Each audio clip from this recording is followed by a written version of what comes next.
Il a été défini que les représentations constituent des modèles intériorisés de l'environnement du sujet et de ses actions dans cet environnement. Pour avoir ces représentations, il faut donc avant tout les élaborer mentalement, et pour cela, l'élaboration dépend en premier temps des connaissances qu'a le sujet sur la situation et du contexte dans lequel évolue ce même sujet. Les fonctions de la représentation mentale sont de comprendre la situation, de pouvoir planifier des solutions motrices à réaliser dans le déroulement chronologique et de permettre une réduction du coût attentionnel de l'action, c'est-à-dire de permettre au sujet de ne pas rester focalisé sur un seul et unique élément. Pour tout cela rentre alors en compte la notion de programme moteur généralisé appelé PMG. Il est défini par des invariants spatiaux et temporels comme le déroulement spatial du geste, l'ordre des phases du mouvement, la durée relative des phases ou encore la force relative produite dans chacune des phases. Tout cela permet de créer un schéma de reconnaissance qui construit des règles de mouvement en comparant les sensations attendues aux sensations réelles. Pour résumer, le sujet va acquérir des connaissances acquises par exemple la reconnaissance du parcours ou même regarder la typologie du parcours au niveau de la dénivellation sur une carte ou même regarder une carte pour voir les endroits les plus techniques.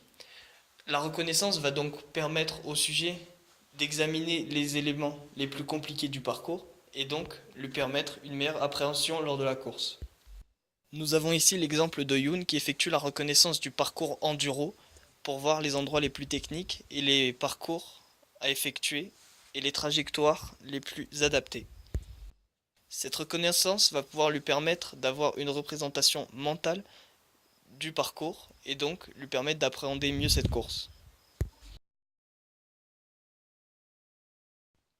Malgré que le flux visuel défile rapidement sur les côtés, lors d'un enduro, la vision centrale est principalement utilisée pour l'identification et la discrimination des formes et des objets.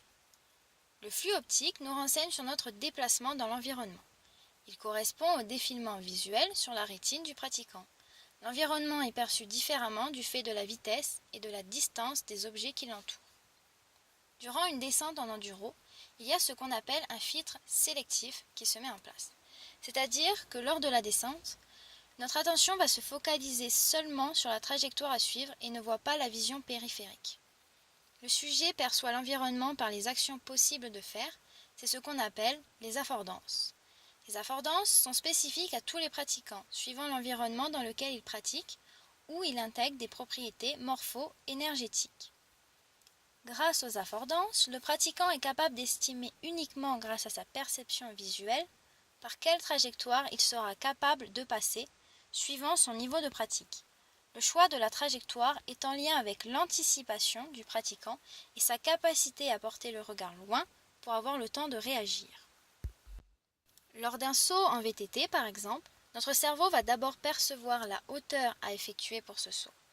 De plus, le pratiquant matérialise les points de repère afin de suivre une trajectoire optimale pour effectuer le saut. Il va alors y avoir un couplage perception-action.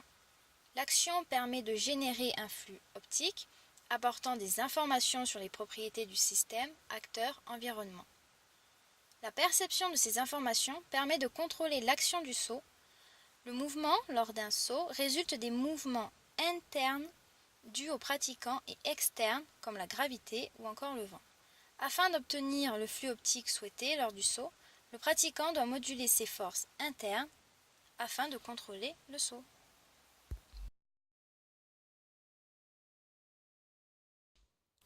Pour le contrôle de l'équilibre, nous avons besoin de quasiment la totalité de nos sens. Il s'obtient par l'apprentissage et la création de synergies neuromusculaires, puis par différents capteurs et d'autres mécanismes. Dans cette situation, par exemple, le sujet a besoin de la vision, du toucher avec les mécanorécepteurs des pieds sur les pédales et les mains sur le guidon, ainsi que la kinesthésie pour le dosage des freins avec les doigts.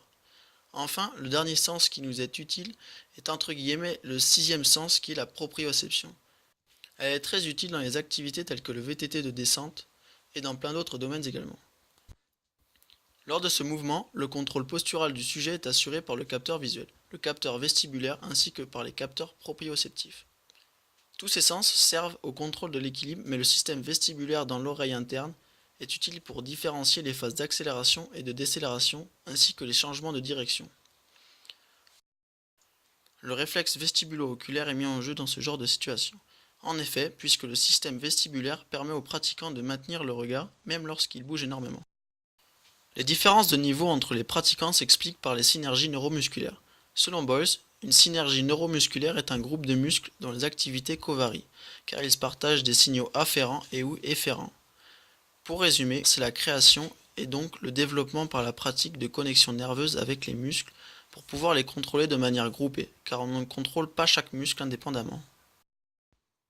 Il existe 3 types de récepteurs pour informer le vététiste sur son mouvement d'une hoster. Il y a les récepteurs de Golgi qui sont sensibles à la force musculaire exercée sur les tendons. En second, il y a les récepteurs de Pacini, ils sont sensibles au mouvement de la capsule articulaire et des ligaments, surtout lors des amplitudes maximales.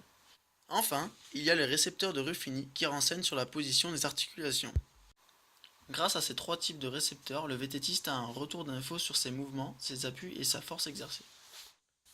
Pour conclure, nous pouvons dire que pour avoir la meilleure trajectoire, que ce soit en VTT ou dans d'autres disciplines sportives, il est tout d'abord important de reconnaître le parcours afin de travailler son imagerie mentale, ainsi que pour améliorer son anticipation et son temps de réaction.